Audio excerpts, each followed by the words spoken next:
Amex is tightening lounge restrictions. The Saks credit is going away. ChatGPT is here. Credits all day. All that coming up right now on MTM Travel, the Miles and Point Show.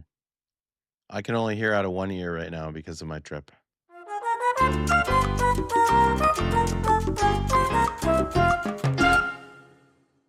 Well, Mark is back from Bermuda, and we're going to talk on next Tuesday's show all about the trip, the hotels, the meltdowns, all the fun stuff that happened along the way. And I know a lot of you guys have been following along as he planned that and replanned that. And yeah, I think the trip turned out as good as expected. In the middle of the trip, replanned it again. And again and again and again. So we can't wait to hear about that next Tuesday. Did the Bermuda Triangle effect actually manifest itself in real life? Heck yeah. I mean, just to be like a little bit of a spoiler, a peek into how it went, the guy next to us on the plane just yelled, "Oh," when we were trying to land. He did that on purpose, so I have to beep it. He did it on purpose. No, but it really happened. Like, he just screamed. My wife's like, "Yeah, I get it." Well, that is, we'll talk about that next week. Flying to Bermuda and turning back, all kinds of flight cancellations, all of that.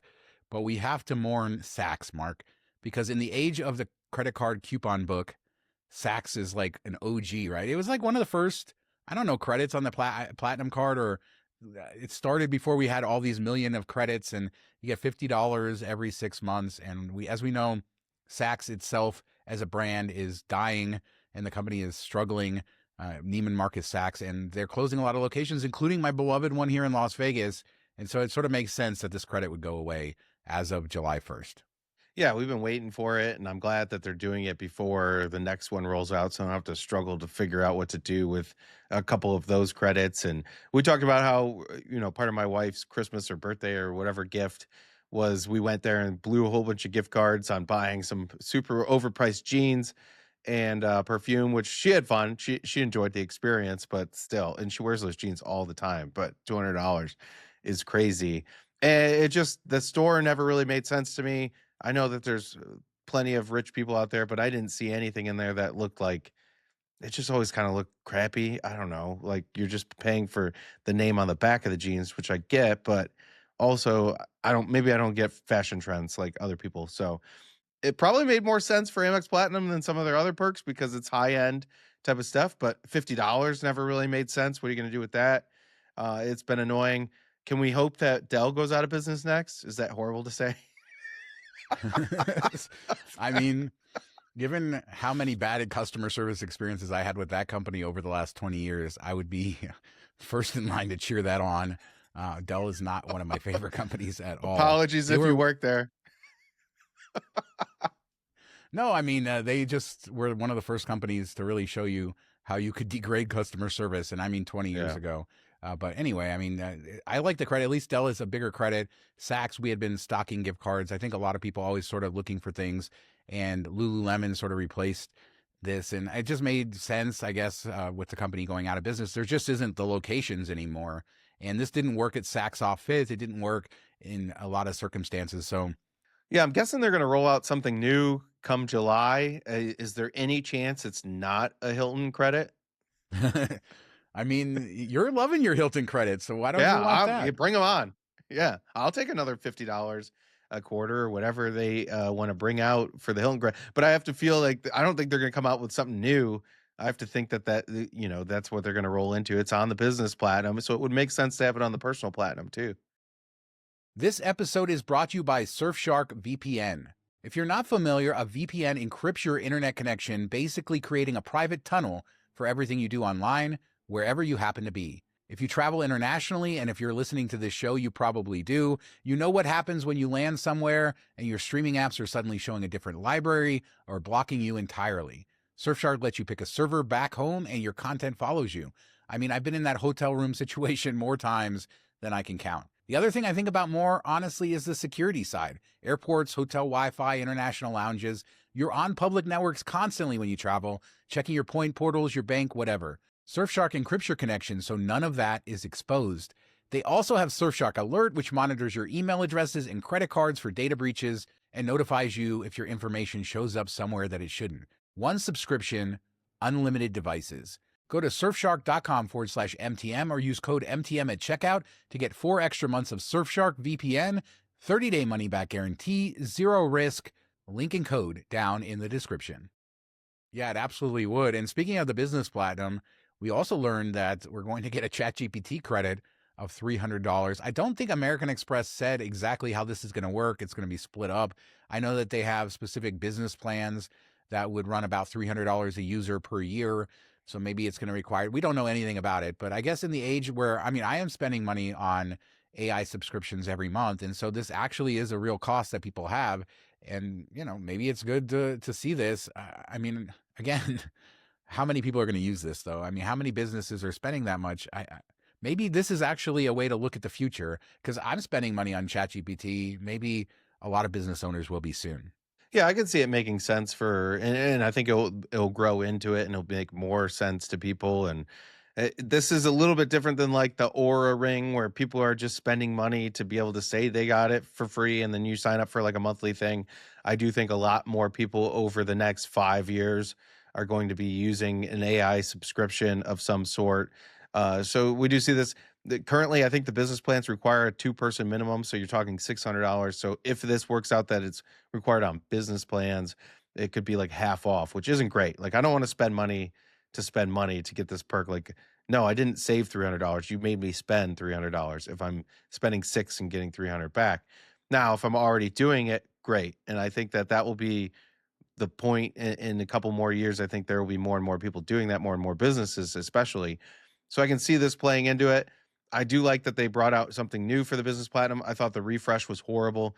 I thought they made it used to be better than the personal card.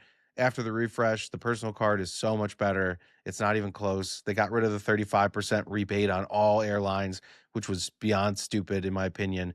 That could have made it worth keeping the card, or all airlines in business class. Could have made it be worth keeping the card long term. And then you jacked up the fee, got rid of that, and added all these other useless crap.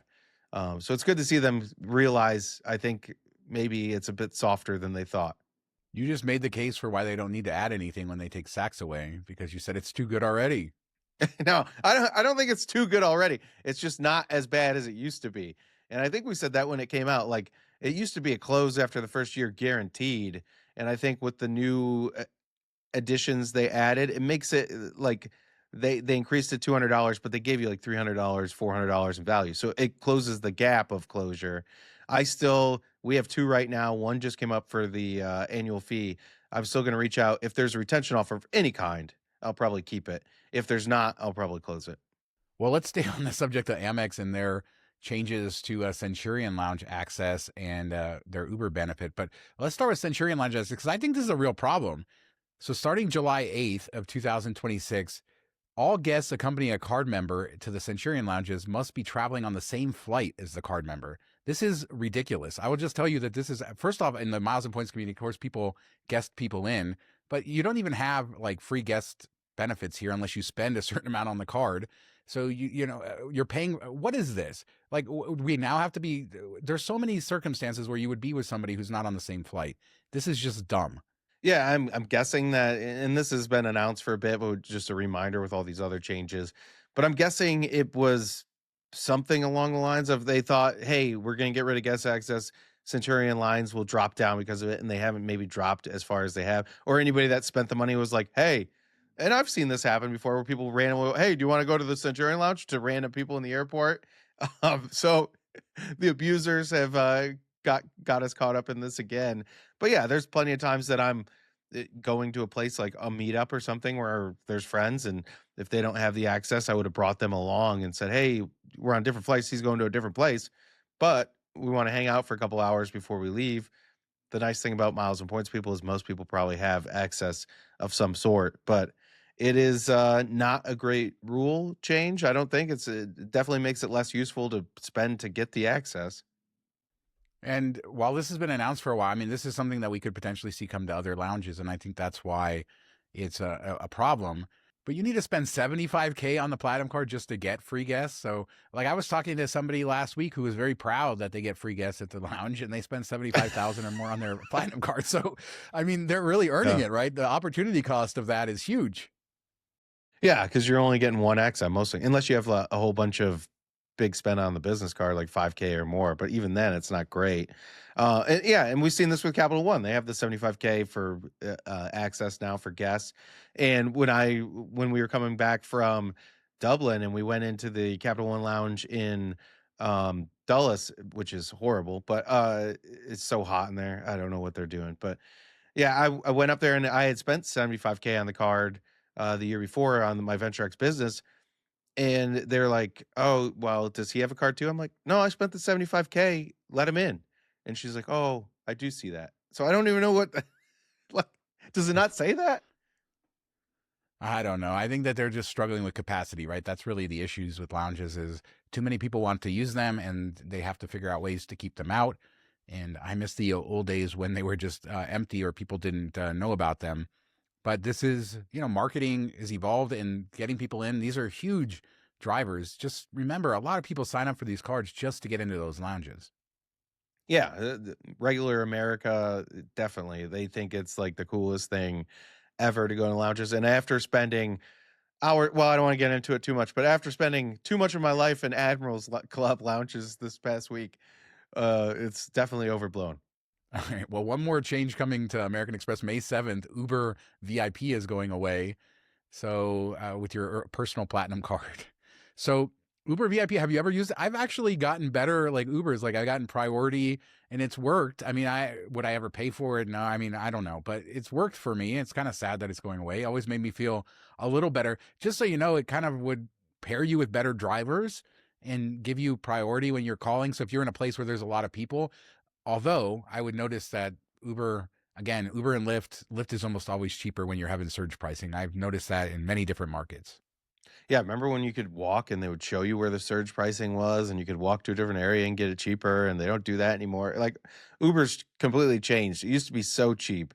And like in New York especially, I could get from LaGuardia to the city for like 25 bucks.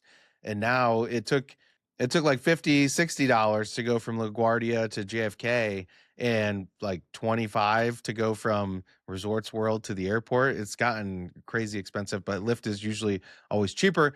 I end up pulling up Uber more often because we have these credits from Amex. So it's just kind of natural. And that's what they want you to do. Like they want you to just get in that. All right, I still have credits, probably. I have a couple bucks here. Let me use this. So I need to do a better job of pulling up Lyft and even skipping the credits at that time if it makes sense, like if it's way cheaper. And I don't do that enough. But I've never used the VIP. I'm sure it stinks for anybody that does that really enjoys it. I don't know why they would eliminate it. Yeah, it didn't like give you much or anything like that. I think the one strategy that I need to do is get some Lyft gift cards at a discount because I just always should have that loaded in. And Uber, I was doing that forever with the Amazon deals, which don't work anymore. So my Uber gift cards have run dry. And I feel like you're always losing, what can you get, 15, 20% off maybe? Sometimes I was getting 40 on Uber. But that extra money, if you're just paying cash or paying with your credit card, is lost money. And I've done that myself. So I'm always trying to stay on top of the gift card situation to give myself even more savings because I run through that Uber. I don't know. I use my Uber credit for Uber Eats every month. It's not like it's that Yeah. much. And so Yeah. it's very rare that I actually have that credit when I'm trying to use it for an Uber. Well, that's if they're not still doing that shady thing where they charge more if you have an Uber balance. Remember that a couple years ago? I don't know if that's still the case, but they would always like it'd be like 10 or 15% higher if you had person standing next to you do it without Uber credit and you do it with Uber credit, which is so shady. It's a shady company. How they get away with this surge pricing and why doesn't anybody stop them? I don't understand that. Even local places like in Vegas, they should force them to show you're getting charged 1.5x. This is what it would cost with zero surge. This is what it is now. I don't think it's fair, but I mean, what am I going to do here? Yell at a camera? So it's been like that for years. And now you just got to be savvy because they are tricking you. We've talked about when you open the app and you land at an airport and then maybe you don't need it for 15 minutes and you go back 15 minutes later, it's always going to go up in price 100% of the time in my experience. So you don't want to actually touch the app till you need it. Like we shouldn't really have to play these games, but it is where we are these days with these companies. Yeah, and sometimes like the airline you pick, it makes it cheaper, which doesn't make any sense. Oh my God, I didn't even know that. So what is it? Is it the Spirit tax or you get it Yeah, cheaper because you no, fly it's Spirit? I don't cheaper. know. Yeah, you get it cheaper if you fly Spirit, I think, or somebody did that. There was like a TikTok out there where they went from American to Spirit or something like that, and it dropped in price. Why have we allowed our world to become this? I want to know that. And like, where are the people who are supposed to protect us, right? I mean, they're giving approvals to these companies to operate. They should force some of that stuff. But let's move on to a bank that we like to talk about, Citi Strata Premier. And they had this survey that they sent out for revamping the Citi Strata Premier. And there's a couple versions, and I can't like start reading all this out, Mark, because it's just gonna like blend into the Yeah. ether. I mean, did they every time we talk about any card now, it's like, did they take the Amex playbook for the coupon book? But it's just like all the earnings rates, and I mean, you really need a degree to understand some of these cards these days. Yeah, and it's annoying because it used to be pretty static. Like on the business side of things, like you didn't have to update reviews all that often. Now you have to update reviews like every 2 weeks. It's just crazy how often they're changing the fees, the terms, the perks, and all this stuff. And the city with their stupid weeknights, weekend earning on restaurants are better. Like everybody just wants the prestige. Just bring the prestige back, and everybody will get on board with it. Should have never taken it away. They just want the 5x all the time. But yeah, if you touch any of the 3x earning categories, which one of these does, one of the proposals in the questionnaire, it would knock it down to 2x on gas and grocery. And restaurants would be like earn more on the weekends, but only 2x, I think, or maybe 3x. Don't touch any of that stuff. Like this is the best earning card at $95. It's the one good thing you've done, City, besides adding American as a transfer partner. Like, don't mess with that. The second one isn't as bad. I think it adds like changes what you can earn through the portals and things like that, but it leaves all the 3x the same except for restaurant dining on the weekend. Fine. If you want to tinker with everything else, go for it, but do not touch those 3x categories. Yeah, I actually agree that both of these versions are somewhat compelling. They seem like they have some value there for what you're going to pay. But when you just look at, remember the old days where we would talk about like the player two and how you had to like put little post-it notes for your spouse on there, like, oh, this is the one you use at restaurants. Can you imagine what this Yeah. post-it note's going to look like for, okay, you get 4x on city travel here, 2x on restaurants at this time, though, only Friday night from this time to this time. And like, this is just, how is anybody going to know what they get? And they're just not going to remember. And I think the strategy here is just to make it your everyday card, right? And they want to throw so many categories that you think you're earning bonuses everywhere you go, where you're still going to earn 1x on most things, but you don't want to think about what it earns 4, 3, or 2x. You're just like, I'm going to use this card, and I know that on a lot of stuff I'm going to get bonus spend, because that's look. Even I'm not going to try to remember every single this, and then do I pull this card out here? I don't know. I think that's really what the play is here. They're all doing it. Make the cards more complicated so it's the only card, so you can't think about, well, which card is better for this scenario. Yeah, I think that's part of it. And I just think the people that are running these programs just don't have a pulse on what people want, really. I mean, people want easy. They want streamlined. They want simple. That's why Capital One has done so well, especially with like the Venture X and Venture X business. I think it's been simple. Like, hey, here's the fee, $300 travel credit, 10,000 points, basically gives you all your money back, and you earn 2x on everything. Now, to us, that's not the most compelling product, but somebody that wants easy and has transfer partners, you can wipe it off for travel. That's easy. Like, there's got to be a better way to do this. Like, let's make it rewarding, but yet easy. Like, don't make it confusing. People 3x on all these categories, like the ways the Strata Premier is now. 3x on these categories, 1x on everything else. Easy. People like it. Don't mess with it. I totally agree. I think the categories people care about: groceries, gas, and restaurants, and like the traditional things. And I mean, you say Capital One, but they're the first that sort of introduced that whole weekend dining bonus category thing with the saver card way back when. And now City is, I mean, yeah, I don't know. I just think it's way jumped the shark. And I will say that when there is more complication, there's more places where you can find value if you're willing to sort of pay attention than these very simple cards, which, are simpler to maximize. So there's always value in these things. And I do think some of the credits that are proposed here, again, through this segment, I hopefully have thrown a lot up on the screen, because it's just a lot to describe when you're talking about a survey and what they're going to do. But with some of the travel credits that they want to do and all this sort of stuff, I do think that the card would make sense for sure. I think it makes sense now. As you point out, it's a great card. Yeah, I think one of the options is better than the other, but I think they do make sense. They love this splurge credit thing which I've never been a fan of since they did the Strata Elite. But the other interesting thing is Uber's buying Black Lane, which we've seen Citi really line up with Black Lane credits across all their cards. So what happens there? I'm sure they'll keep separate for a bit, but if that rolls all the way into Uber, are we now going to get Uber credit with Citi? Are they going to make it monthly instead, which would be annoying? So we'll have to see how that all plays out too. Pinkies up, baby. Pinkies up with those fancy chauffeur Black Lane things. I thought Black Lane is worth like $600 million. I read today as part of that What? acquisition, or almost How? 600 million. Should it be worth more or less? I don't know. That 600 Less. million just seemed weird Who to me. uses it? Nobody. Besides, if you have a credit, it's like $100 to go from an airport to a hotel. It's crazy. Pinkies up, Mark. Come on. You need a chauffeur to do it. No, but I mean, I don't know what is where everything's worth so much these days when you look at company valuations. I think that seemed low to me. And Yeah. maybe I'm just thinking Black Lane is bigger than it is. But yeah, I mean, it's just a reminder that all these little things, these companies are changing, these credits are changing. And the more that you add coupons and the more you add partners and all of this, it means that it's going to have to change more often because there's just always going to be different statuses of these business relationships and all this sort of stuff. And a lot of these companies are new companies, right? I mean, look at my Whoop, right? I mean, did I get 400 value for my Whoop? I don't know, but I never heard of them before it became a credit. So here I go. I feel so good about my Whoop. See, they're getting us to spend money on things we never really thought we needed. It was but free, now we Mark, for the think we- first year. I I know. didn't spend a Yes, cent. yeah. No, but like that, they're hoping that next year you're like, you know what, it is okay. Let me keep it. It's just all these. They're trying to, as Benji loves to say, they're trying to influence our spending, and it must be working. They must be doing a good job of this. Like I said in the Uber, I just pull up Uber because it's easier. Most of the time I have some type of credit in there. I don't really look at Lyft as much as I should. And like you, I use Uber Eats at least a couple times a month.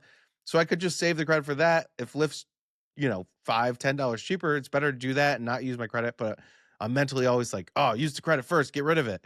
Well, no, I could just order some food and then you're not burning it. And I don't think they raise the rates if you have credit in there like they do for the ride. So it's probably a better use of it anyway. But that's what they all do, is they're just tinkering with our minds. And I've had that exact thing where Lyft is cheaper, no credit there. I have Uber credit from like Uber, but not that much, right? So I'm like, okay, well, I know I'll use this Uber credit elsewhere. And it's still really hard to go with Lyft, even though it's cheaper, and pay the cash instead of that, even though I know that credit will be used. It's just this whole weird sort of thing in this day and age. And I think most consumers, to your point, are just not dealing with it. And so they're not getting the better end of the bargain. They're really kind of falling victim to this because who knows? How would anybody expect that you pull up the Uber app at the airport and then you pull it back up 10 minutes later and they're automatically going to raise your rate? I mean, they would say they don't do that, by the way, and I should be very clear. We don't know what the hell they do. I'm just talking about my own personal experience.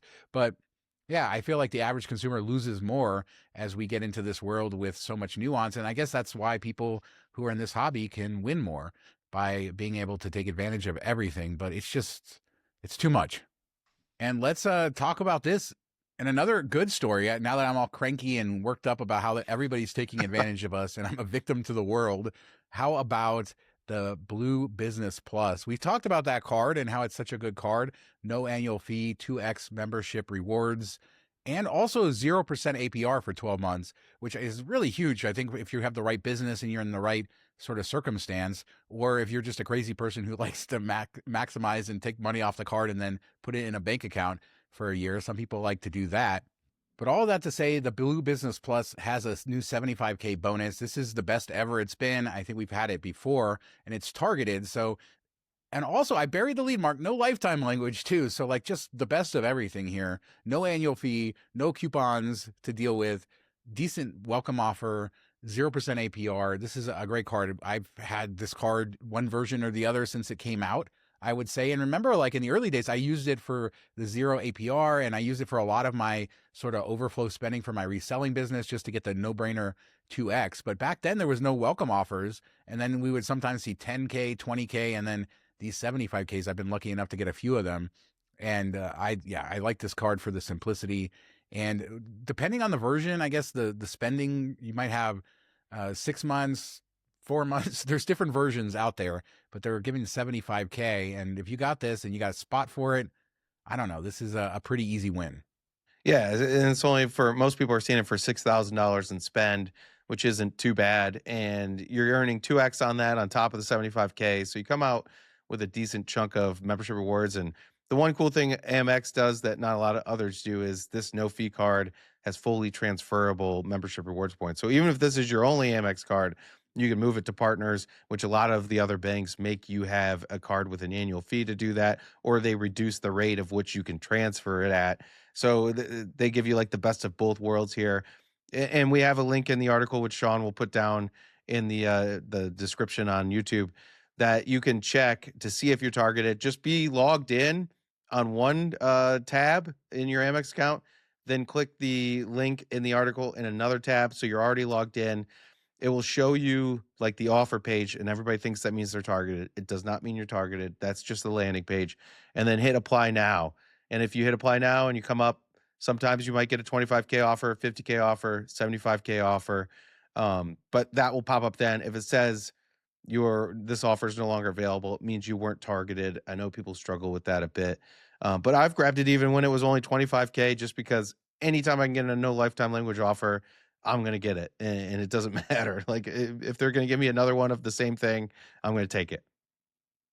Yeah, it just says we're sorry, this offer is no longer available if you're not targeted for it. So then you'll know. And Mark explained it perfectly, because usually I'll go to the page and then I'll log in. And I mean, I know how to do it, but the way you said it, have it in a different browser, different tab, then it just automatically boom, boom. And then hopefully you don't get the sad message that I just got.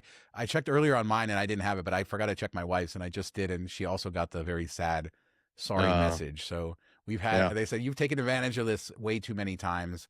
No more for you. But yeah, great card, very simple. And I welcome that. I mean, how could you beat a 75,000 point bonus on a no annual fee card that also gives you 0% APR for a year? I mean, that's a pretty darn good deal, no matter how you look at it. Yeah, and the only sad thing is if you get targeted for it and you already have like 5 Amex cards and you got to figure out which one you're going to close or apply and then call back to reconsideration. That's our problem. We're up against it on both our accounts, so I need to start shedding some. I'm waiting for my Delta Reserve card to come out. I had upgraded it with an upgrade offer to Reserve, waiting for that to be 12 months, and then I'll close that and free up a spot. But yeah, you're always up against the 5 cards limit, which is annoying to say the least. The good news about having this as one of your cards, though, is it's an easy one to give up if you want to get another one, like in the future, right? It's not it's a fairly easy choice to give it up, which makes little sense. I should say 50K spend is the limit, so that's what you earn your 2x on every year. So it's not uncapped, but you can get multiple versions. Lots of good things. A great supplemental spend card, especially if you have high spend, where you have these surges like I used to have with my reselling business, where I needed cap and I didn't, there was times where I was using 1x cards, and then to be able to have these where it's just like a no-brainer 2x and surge it up, that made a ton of sense. And lots of good deals, but lots of changes. And I feel like I was a little too cranky in this episode, but I mean, every time I see a new survey or a new card or a new proposed card, or it's just like they added another level of complication, where it's just, even if they went and looked at the cards of 3 or 4 years ago, these people, they would be, I don't know. It's just, I don't get it. It's almost as if an algorithm and an AI is designing the cards. Like they're throwing in everything that's ever been. And it's like the old dartboard thing, but it's just like everything is optimized for what people will want. And then I don't know that they look at the other side of the user experience and just how difficult it is to keep your mind on. And I have conversations about the Platinum card is really interesting, because you will talk to normal people about this card, and just most of them just, I guess it's all breakage. That's what they're trying to force, because most of these people don't have any idea about most of the things that they have. Yeah, I went to the Bermuda Triangle and Shawn became the salty one. Unsolved mysteries from the 90s. There you go. But they're all going to blame you, though. They're all going to say, Mark, stop being so negative. As how it always goes. happens. It's just the way life is. Shawn gets away with all that. No, I'm excited. That Blue Business Plus, man, I thought that's a great deal. So there you go. But let us know what you guys think about any of these changes. Hey, ChatGPT, are you excited to see more LLM subscription things make its way to credit cards, because you're already spending money there? The loss of SACs, I mean, that's a long, long time benefit. What is that, like 8, 9, 10 years that's been there? It's been a long time. So it's a big change there. Citi Strata, are you afraid? I said Strata. I say Strata usually, and you said Strata earlier. Now I'm feeling self-conscious. I don't know. It's like when you say Marriott. Yeah. Well, I do it back and forth now. Very, every once in a while. Most of the time I say Marriott or Marriott, and then I'll say Marriott, and Marriott is the correct way. Yeah. Anyway, don't correct us or correct us. I don't know. But let us know anything we talked about below. Tuesday, all about Mark's Bermuda trip and the epic meltdowns along the way. We'll see you then. Make sure to subscribe. We do our 3 Vegas shows on the other channel every week. And Mark and the team killing it on the website with tons of posts every day, deals, all the stuff we covered here. You can find it on the website, plus so much more, milestomemories.com. Thanks so much. Talk to you next time. Have a good weekend, everybody.